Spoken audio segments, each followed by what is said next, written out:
All right, y'all, listen, guys, I'm on my way to work. I decided to pull over and go get something for breakfast. And then when I pulled over, I said, y'all, I can make a video real quick before going into work. Y'all, this is why I end up being at work all in the midnight hours, because by the time I get there, it's a lot going on. It's a lot going on. But what we're going to talk about in this video, y'all, is the November budget. Guys, before we do the November budget, I just want to say I'm about to have a video that's going to come out that is super. I recorded this video like 2 years ago and haven't had the guts to edit it. So now I edit it and I was like, okay, I'm gonna put it out. It's not as bad as I thought it was.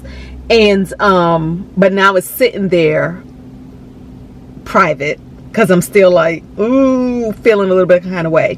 So I just want to say that I'm a little, this is my most, normally I don't ever feel no kind of way about putting out a video, ever. This is the first video that I feel a little about, not in a bad way. Anyways, okay, it's going to come out one of these days. It's just, you know how like if you write a memoir, well, some people write memoirs and memoirs can be super personal. And while it's like, this is my truth, it is the truth. But sometimes just putting that out to the world can feel a little bit like, oh my goodness, you know. So it's like that. It's almost like this is my version of a memoir, if I was to ever have a memoir. But this is just a small piece. Well, I guess that's what a memoir is. A memoir isn't an autobiography. An autobiography will cover like your whole life. A memoir usually covers a certain aspect of your life. And so this video is covering a certain aspect of my life, but the most private, personal aspect ever. But because we're all human, it's universal in that way. And I love sharing a good universal message, especially when there could be a lesson in there that's bigger than me, that's bigger than you, that's bigger than all of us, that can help somebody. So that's why I do want to put the video out, okay? Y'all's face look dusty. I need a thing. Because I want to dust y'all face off and I don't feel like moving the camera. All right, hold on. Hold on, let mama clean y'all face. And I feel like I can talk to y'all like this because I do feel like, you know, we friends. This isn't just about this professionally polished video. This is about us chatting and talking and catching up on our lives with one another. So that's what it is. So let's talk about this November budget and let's see what other personal things this budget might expose. Okay, y'all. So y'all know the routine. On this side of the paper is what I predicted would happen. And then on this side of the paper is what actually happened. If it's highlighted in blue, it means I went over the budget or I didn't budget for it at all. And if it's highlighted in pink, it means I did better than my budget expected. Okay, so let's talk about this. In the month of November, I said I would make $14,376. And what I actually brought home, what actually hit my bank account that month, was $14,533. And I should actually have this highlighted in pink because every dollar extra is a win, is an accomplishment. I think at the time I didn't highlight this because I was thinking, well, it's only like what, 100 and some change dollars over. That's not that much. But honestly, we should celebrate all of our accomplishment, and every single dollar gets to be celebrated for real. Okay, so let's move forward. HOA, $105 for the month of November.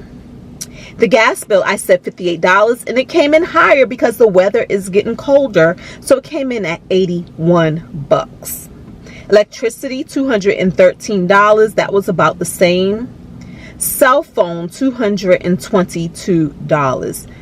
I really do believe I'm gonna call because it's always good to call your service providers every now and again, at least once a year. It should be part of your annual routine to call all of your service providers, cable, cell phone, whatever else, to see what deals they may have, what offers they may have, what incentives they may have. But what I'm interested in with my cell phone is to find out, when will the paying off of this phone happen? And the rest, I guess $50,000 was credit cards, and that was like across 15 credit cards. I know. Oh, sorry, I didn't mean to hit play. But when will the paying off of this phone happen? Because I did take them up on their deal that I traded in a phone, and with trading in a phone, they applied, I believe it was $500 to the purchase of my new phone, which I needed, right? So $500, but the caveat was you had to do the payment plan that I think they stretched out across 24 months of the equal payments of that $500 to apply to the bill.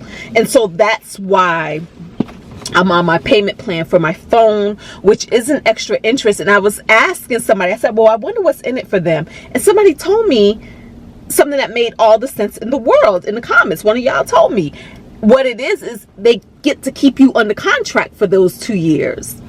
Duh.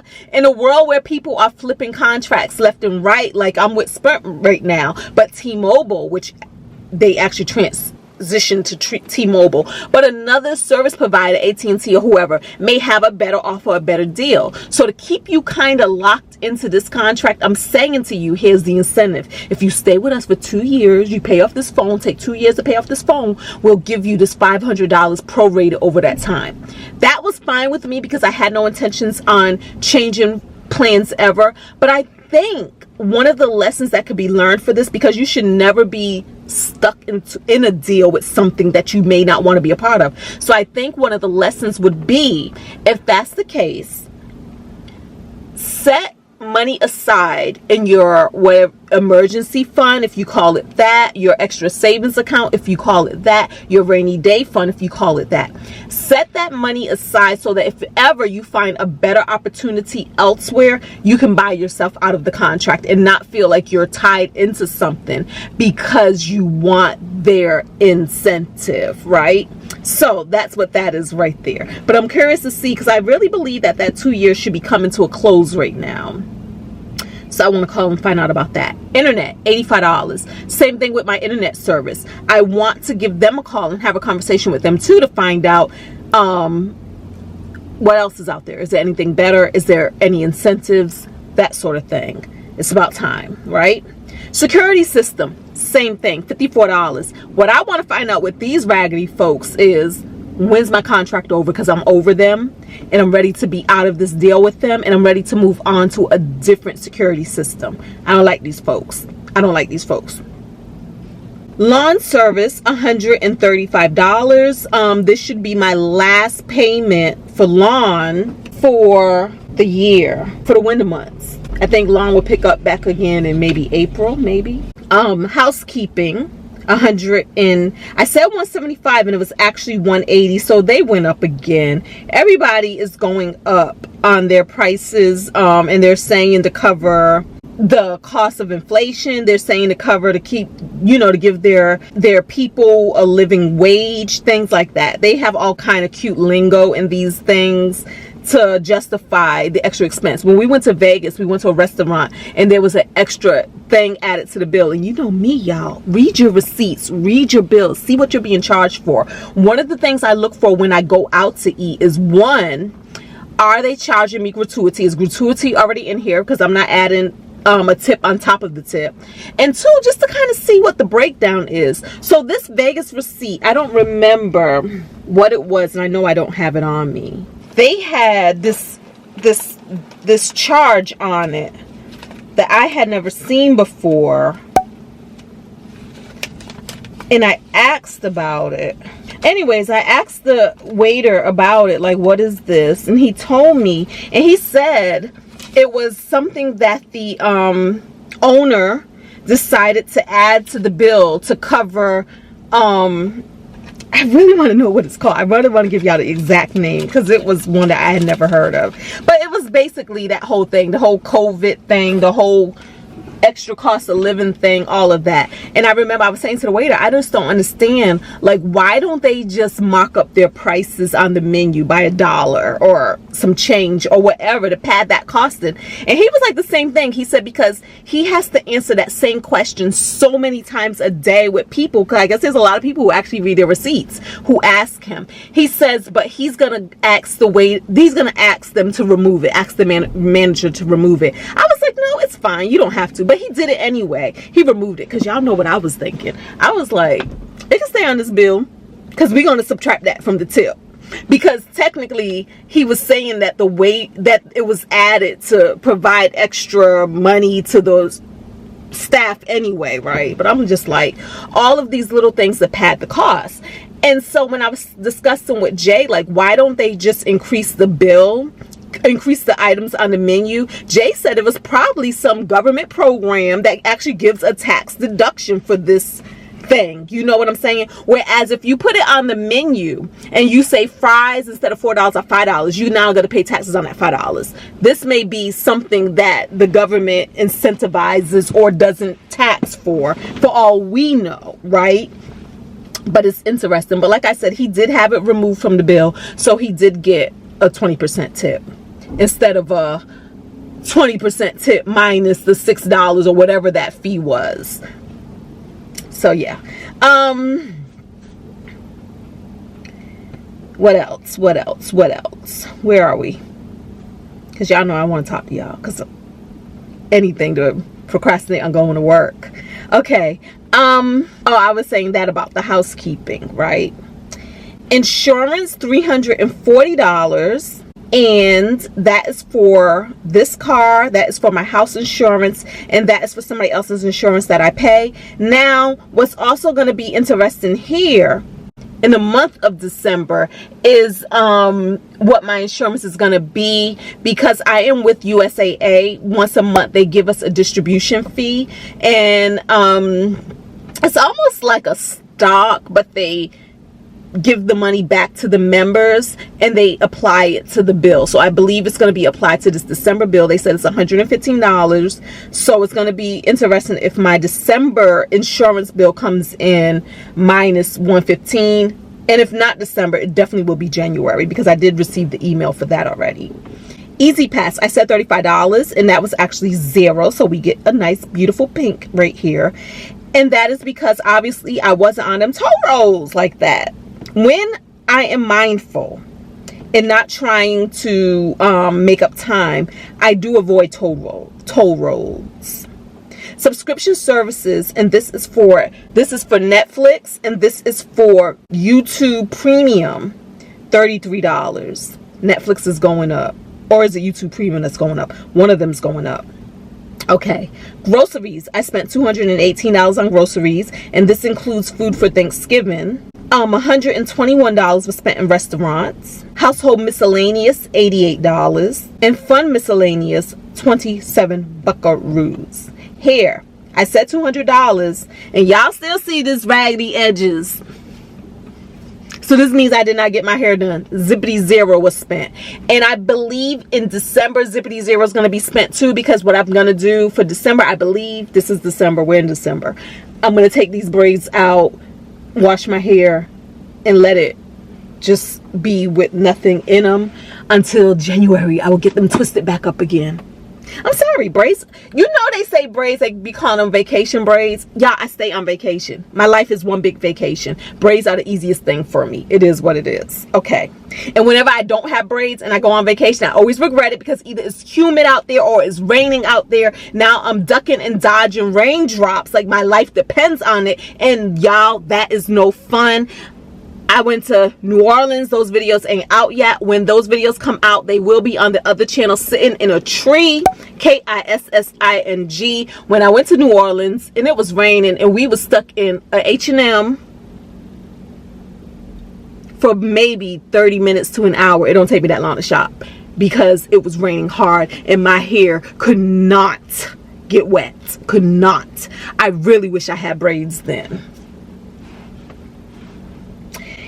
Nails, I said $80. I actually spent $95, and that's because I got a mani, I got a pedi, and I also got my eyebrows did. Lashes, $115, and I paid $140, and that is because I needed a full set, so it came a little higher than actually just getting refills or fill. Travel, this was to Vegas. I said $1,500. I set aside, y'all, I spent $1,252. The reason why it came to so much, which y'all, I hustled backwards on this one. My company pays for me to go to Vegas, right? Once a year, if I choose, and I chose. But the problem is I procrastinated. I procrastinated on getting hotels. My company only gives me a certain amount of money, $4,000, right? Which is really good. Y'all, normally $4,000 pays for my airline ticket, the conference, the hotel, and food, and parking, Ubers, whatever else. 4,000 covers that. Y'all, this time I did not book our hotels until the very last minute. The conference is during the same time, mind you, over 50,000 people attend this conference, so they say. And then it also is the same time as the rodeo. Plus it's Vegas. So rooms book up fast. I underestimated that. So by the time I went to look for rooms, y'all, I could not even find a hotel that has 7 consecutive days. We end up having a hotel hop. We end up having to stay at 3 different resorts on the strip. 3. Right? Not only that, come Thursday, because the rodeo was that next weekend, y'all, rooms were like $500 a night, $1,000 a night. It was crazy. So that $4,000 only paid for like 2 hotels. The last hotel I had to pay for out of my pocket, which was $500 a night. I had no extra money for food. I had no extra money for incidentals like airport parking or Ubers or any of that stuff. All the money went towards the hotels. So what I end up having to pay out of my pocket, well, I didn't have to, but what I did pay out of my pocket was $1,252. And the reason why I say I didn't have to, because y'all know I got a boo thing. I got my man, and he is always down to pay for things. But because I do know about our income differences, I make more money. A lot of y'all know that. Plus, I have less bills. A lot of y'all know that. So a lot of times I just take up some of this extra stuff because I can, because I want to, because it's no big deal. I do think of our relationship as 50-50, because where I may have a little more financially, even though he does pull his own financial weight, he be pulling way more around the house, of life period, than I do. So I think that makes us even, doesn't it? Doesn't it? Yeah, like he'll do way more cooking. He do way more. He just be doing the things. On that other channel, y'all may have seen it. Hold on. On that other channel, y'all may have seen it where he be doing the bushes, doing the cars, doing all the things. So yeah, so that's what it is. So it actually is my pleasure to alleviate a lot of the financial burden in our relationship, especially when it comes to this travel that I be throwing us on and then begging him to accompany me with, because I really enjoy his company, for real, for real. So that's what that is, $1,252. That paid for that extra hotel, as well as some of the incidentals that we did. And then he paid for a lot of the incidentals, like he took care of all the meals, all the food, and all of that stuff. We'll talk about it. We'll talk about it in another video, because that will be covered in the splurge video where I did a little extra splurging. Okay, 401k $1,580, health savings account $200, the mortgage $1,536, extra mortgage.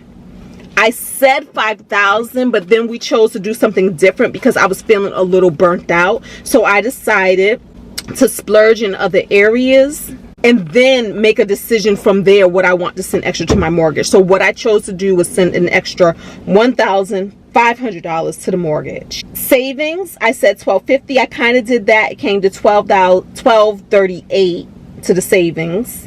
Okay, taxes and penalties for 2020.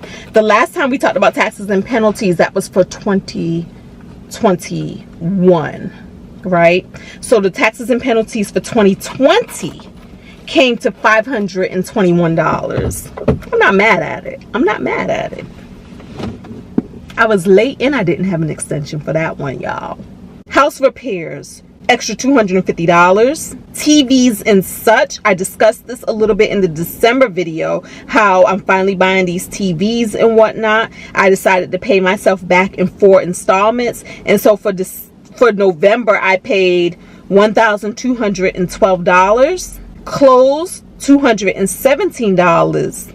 The Bahamas, for G, who is Jay's daughter's 15th birthday, we're going on a cruise. We're taking her and we're taking a cousin. and then me and Jay, and we're splitting that. So I pay $756, and that pays for the entire cruise for me and Aaliyah. So I'm paying for me and Aaliyah, Jay's paying for him and G, and that's how that's going right there. And this leaves us with $2,077 remaining in the budget. Now normally, guys, that 2077, I would normally do an every dollar budget where I will send every single dollar of that to an assignment. Normally the assignment would either be my house, paying down my house, or just putting some more money in savings, right? But because it's the holiday season, and because we are doing this whole splurge thing at the end of the year, our end of the year splurge, I decided to just keep that money, carry it over to December. I'm going to move it to my December budget. Y'all seen the December budget, so that money's not there yet, but I am going to move it over so it's easier for me to keep track of it in 1 month rather than flipping, flopping back and forth between November and December. So I'm gonna move it over there, and I'm gonna use it for the holidays as well as my great splurge, that whole thing. And so that's what it is. That's what I did with my money in November. I'm pretty satisfied with it. I really wish I would have got Vegas right and not procrastinated. That's my lesson from that, guys, to not procrastinate. Had I purchased my hotels sooner, it would have been way less money. Plus the conference had hotel deals that by the time I went in to book, it was too late. It was like I missed the deadline to book with the hotel deals, which would have had us at, we could have been at the Venetian for $250 a night. $250 a night, y'all. I paid $500 for one night at Mandalay Bay. Y'all, Circus was like $300 and something a night, and even that was booked out because it was one of the cheaper ones. The Strat, aka Stratosphere, was like $300 and something a night, and even that was, they had no more rooms. Going on booking.com, going on hotels.com, they had nothing. I had to book directly with the resorts themselves, because all of the rooms that they set aside for the discount sites like Booking in Hotels and all of that, they were already gone. The inventory was already gone. So that's the lesson I learned from that. Do not stop procrastinating. Sometimes it's good to listen to your intuition, but that wasn't intuition. That was me procrastinating, y'all. That was not me saying, hold on, I'm not ready. Wait a minute, let me wait. No, that was just me being pure T lazy, not wanting to do the research. And I hustled backwards, and I ended up having to take what they had and pay the price for it. So that $12.52 wouldn't have been $12.52 had I did it right. Yeah. Alright, y'all, until the next video, y'all, thank y'all for being here. Love y'all so much. Don't forget to thumbs up, subscribe, talk to me in the comments below. Tell me about the time that you hustle backwards and got the game all wrong. That's what I want to hear about. I want to commiserate over our financial failures together. That's what we're talking about today. Bye. Peace.